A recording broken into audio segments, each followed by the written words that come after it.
Hello, my name is Mona and I'm a Melbourne civil marriage celebrant. In this video, I'm hoping to take you through the details of how to run a Chinese tea ceremony. If you refer to my second video in regards to setting up for the tea ceremony, you would see that it's very important to consider what the setup is for the day. As the person running the tea ceremony, you need to consider where to stand so you do not block the couple and you don't block the photographers and videographers. You also need to ask the parents details such as what kind of tea they want and if they need anything in the tea. Quite commonly, parents will ask for red dates, hongjiu, to be in their tea because it's a symbolism of good luck.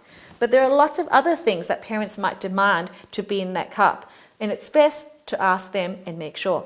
Because every culture differs. There are so many different Chinese customs, and especially if you live overseas, your parents might originally be from China or Hong Kong, but they have friends from Taiwan and Malaysia. And I have found in my years of experience of running tea ceremonies, lots of different cultures gets added in. And I actually think that's a good thing, but just make sure you check with the parents first.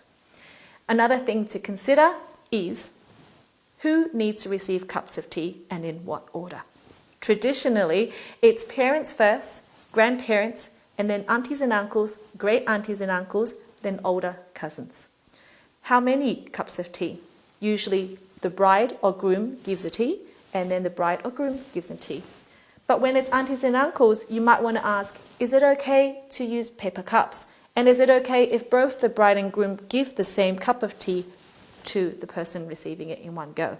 That will save you time, and that will save you effort.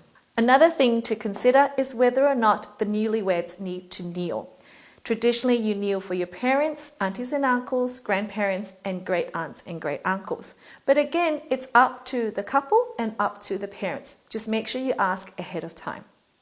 Quite often, people ask, what about the younger members of the families, like the cousins or the nephews and nieces and younger siblings?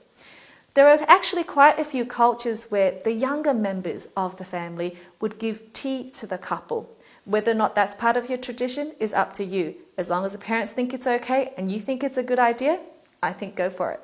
As the person running the tea ceremony, you need to make sure just a few details that you need to think about. After you give a cup for the couple to present and you take it back, you probably need to make sure there's someone there on the side to help you quickly pour out and rinse out the cup to have it ready for the next people who needs to receive their tea.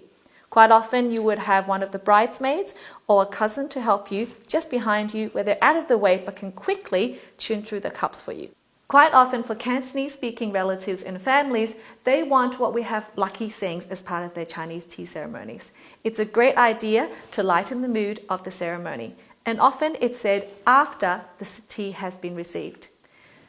Some examples of lucky sayings would be 飲茶飲多啲，新娘子生多啲。飲茶笑呵呵，好快做婆婆。今年娶新抱，下年有孫抱。Now that you've received your cup of tea, your son's going to quickly make it an extra family of 3. Happy with that? Yes. Congratulations. Thank you.